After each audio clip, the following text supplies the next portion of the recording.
Alrighty, guys, I'm Morthadon, and we are back for Reincarnated as a Slime for OVA 2. So this is actually the last piece of Reincarnated as a Slime that I know of that exists anime-wise. So we're going to be waiting for more content to be made into an anime from the manga, possibly, or that may never happen. Obviously, like, some animes never get more, so if there's ever more, I'll probably do it. The only thing I can think of is if by the time it comes out my channel has like picked up or I'm doing other stuff or whatever, it might end up being a vote and let you guys vote to see if you want me to watch it. So that way I don't waste my time if, like, majority of people aren't a big fan of this show or something like that, that watch my channel. But if it comes at a point where, I have free slots or whatever, then I might as well just do it. If that's where my head's at, then I'll watch more.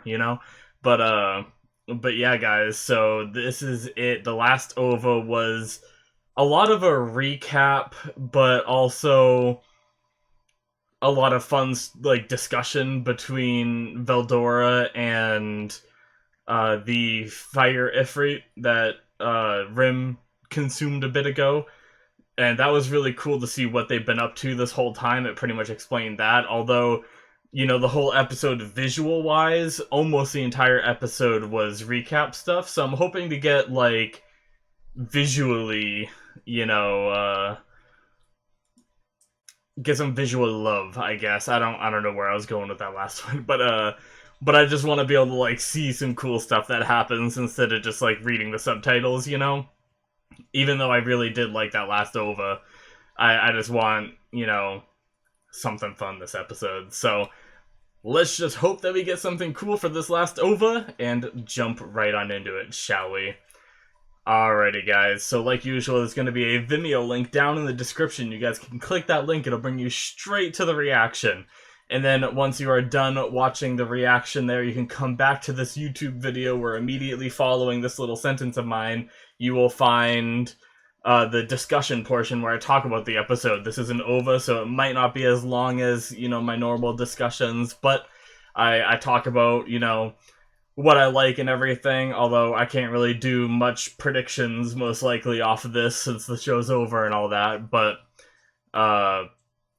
But yeah, so stick around for that if you're interested in that, and go ahead and click that Vimeo link right now, guys.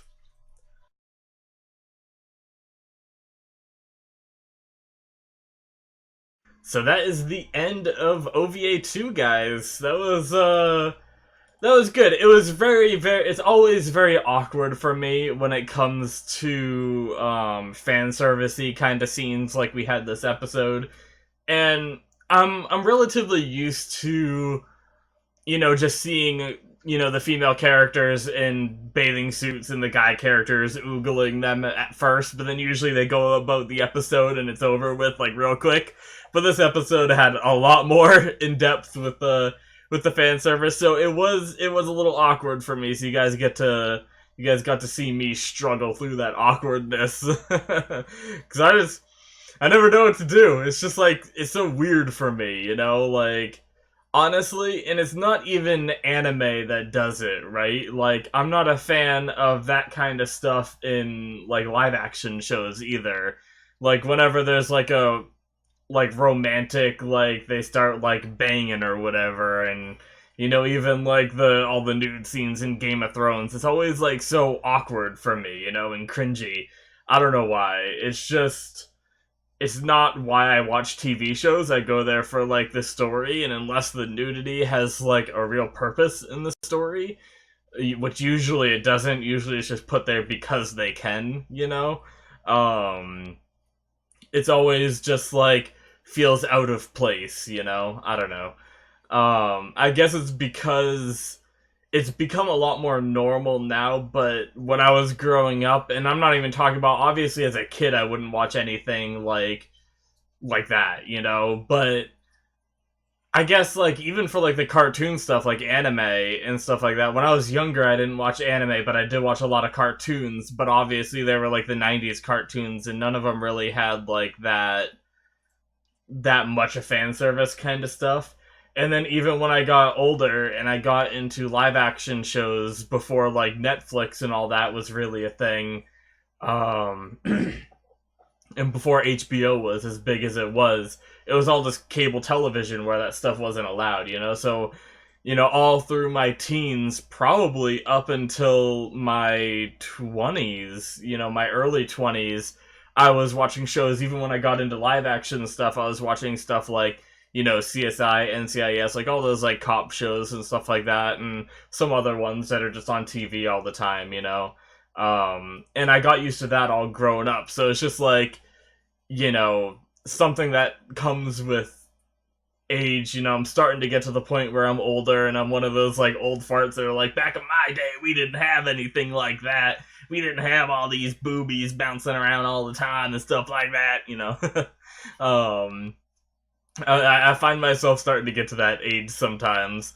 So yeah, it's a little weird to me, but I watched it, I got through it, I enjoyed it, mainly because I did want a beach episode, not for the fan service, just because it's sometimes fun just watching all the characters just have fun, where there's no like story elements or drama or anything that like has to come into play, right? They're just having fun. I mean, they did have a goal. They were trying to make the beanbags or whatever, and that like sprung them to go. They weren't just going for fun, but the majority of the episode was just them having fun, right? So I enjoyed it. Obviously, I mean, all the stuff with Shion's cooking is always hilarious, and it was over the top this episode. I thought it was over the top when they first introduced it, but no, this episode they brought it to a whole new level. It was like burning through the pot like friggin' lava, and then she dropped it and it just made a sinkhole in the ground, deeper than she could even stand in. She got pushed all the way down to her, overbearing chest that couldn't manage to fit in the hole. But then, like, the rice ball thing and everything caused the problem with the monster, apparently. I'm not sure if the monster just accidentally pulled stuff down because they said, like, this has happened before. There was, like, all these rumors about it. So you would have thought the monster would be evil regardless, but it seemed like they claimed that the monster was evil this time because it ate Shion's rice ball. So I don't know. I don't know how that works out, but not like it's a really big deal. It's not like we care that much, but I just figured I'd bring that up. Maybe it like was lonely, so it tried to bring company, but didn't understand it was like killing people by dragging them underwater and suffocating them or something. I don't know. It could be something like that, but yeah, the whole friggin' tentacle thing. I'm not an idiot. I watch anime. I know what that means when it comes to stuff like hentai and all that. So it's like the second I saw, well, it actually took me longer because I didn't expect them.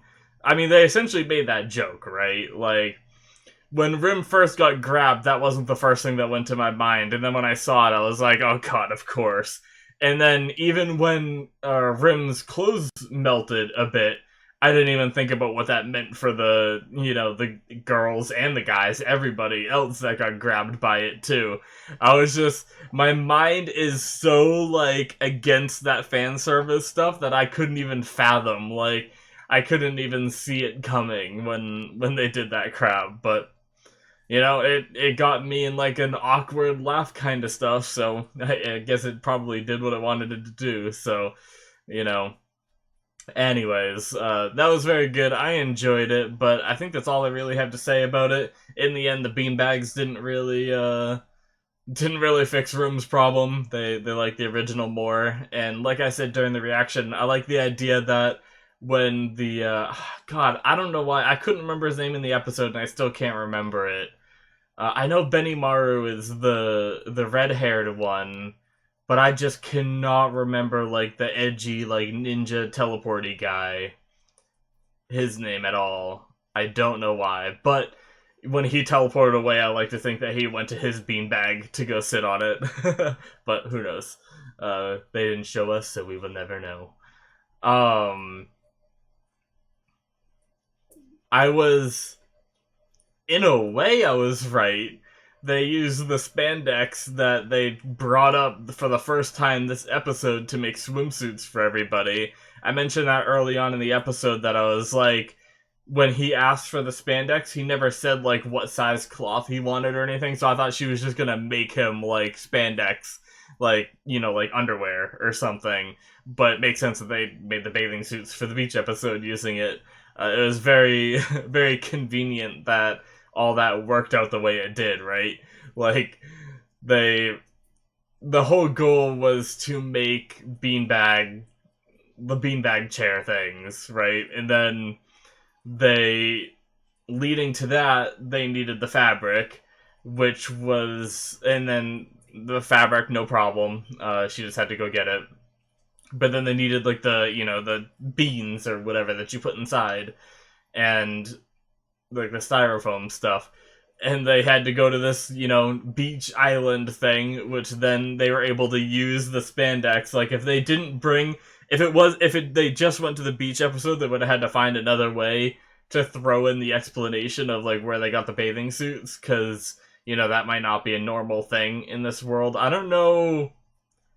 Maybe they just never really had like beach fun before Rim showed up. But if they did, maybe they just went like in the nude because they're monsters or something. I don't know. I don't know how they did it before. Maybe they just used like their, they had like tattered cloth or whatever they had for clothing beforehand. The goblins had that like tattered cloth. Even their bathing suits still kind of look like that anyway. But the maybe they would have just went in something like that. I don't know. Or maybe they did have bathing suits and it wasn't actually something that was newly invented. They just made them for the people that didn't have one already, or something. I don't know. It doesn't really matter. I just like how they tied it all in together. They made it fit in a very unique way that wasn't just like, they say like, oh, let's go to the beach, and then they look at the camera and they say, but where are we gonna get bathing suits? Oh, we have this material like spandex that we can make bathing suits out of. Or they're like, what are bathing suits? And they have to like explain that or whatever. So instead of like, doing something like that, they were just able to, spin it with a different way, which was cool. But yeah, I mean, I enjoyed the episode. I think that's pretty much all I have to say about it. It was definitely what I wanted in the last OVA. The first OVA we watched was sort of like a recap of the show with some fun dialogue, but this one was actually like like I wanted to see like the animation again and Rim with all the friends again and everything, because I don't know what time period this fell in, but we didn't get much of that at the end. We saw like a recap, not really a recap, but like a where are they now kind of thing. It panned through a bunch of the characters just working and everything, but I don't think we really got to see Rim back with everybody, talking to them and like having a good time, which is something we didn't get ever since he left to go, help save the kids.